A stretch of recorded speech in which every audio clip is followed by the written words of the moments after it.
Assalamualaikum warahmatullahi wabarakatuh. Perkenalkan, nama saya Regina Herunisa Suwandi dari kelas 11-8 SMA Negeri 2 Kota Cirebon. Di sini saya ingin berdakwah dengan tema menjauhi diri dari perkelahian. Alhamdulillahirrabbilalamin, segala puji hanya milik Allah Subhanahu wa Ta'ala yang telah memberikan kita nikmat iman, Islam, dan kesempatan untuk berkumpul dalam suasana penuh semangat di sekolah tercinta ini. Salawat serta salam semoga selalu tercurah kepada junjungan kita Nabi Muhammad SAW, teladan terbaik bagi seluruh umat manusia hingga akhir zaman. Teman-teman yang saya banggakan, pernah nggak kita lihat teman yang ribut hanya karena hal kecil?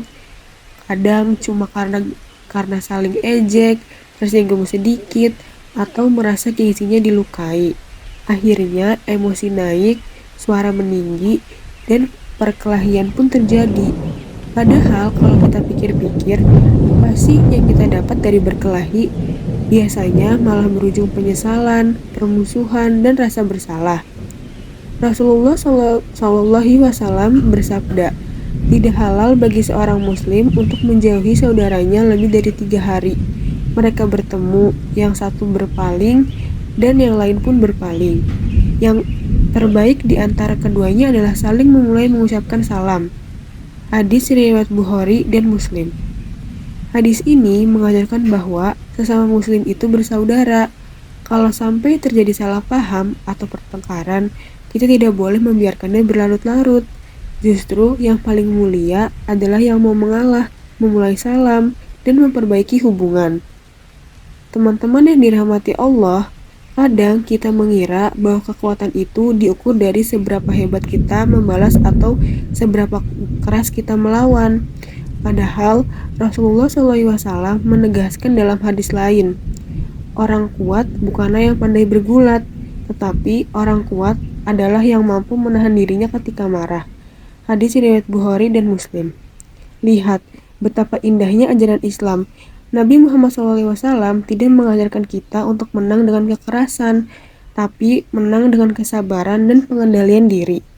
Kalau ada yang menghina kita, bukan berarti kita kalah, justru memilih diam atau pergi. Justru disitulah letak kemenangan sejati, ketika kita bisa menguasai diri saat marah. Bayangkan, kalau semua siswa di sekolah ini bisa sabar dan saling menghargai, pasti suasananya adem, damai, dan menyenangkan, bukan? Kita bisa belajar dengan tenang, bermain tanpa permusuhan, dan saling bantu kalau ada yang kesulitan.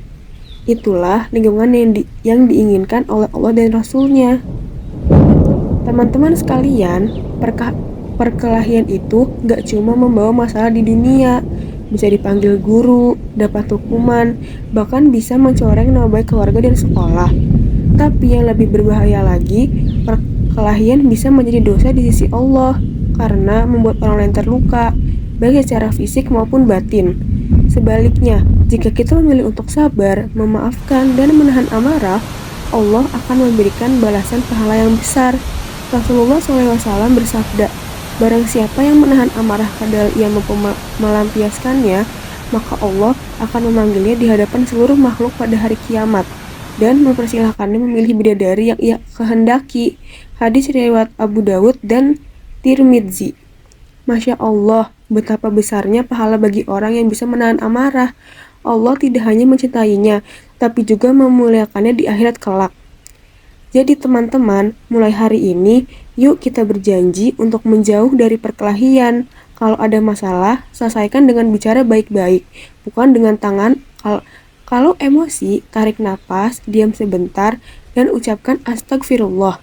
Ingat, diam ketika marah bukan tanda lemah, tapi tanda dewasa dan beriman. Orang hebat bukan yang bisa membuat orang lain takut, tapi yang bisa membuat orang lain merasa aman dan nyaman di sekitarnya. Mari kita jadi pelajar yang berakhlak mulia, berjiwa damai, dan dicintai Allah Subhanahu wa Ta'ala. Sekian dakwah yang bisa saya sampaikan. Kurang lebihnya mohon maaf. Wassalamualaikum warahmatullahi wabarakatuh.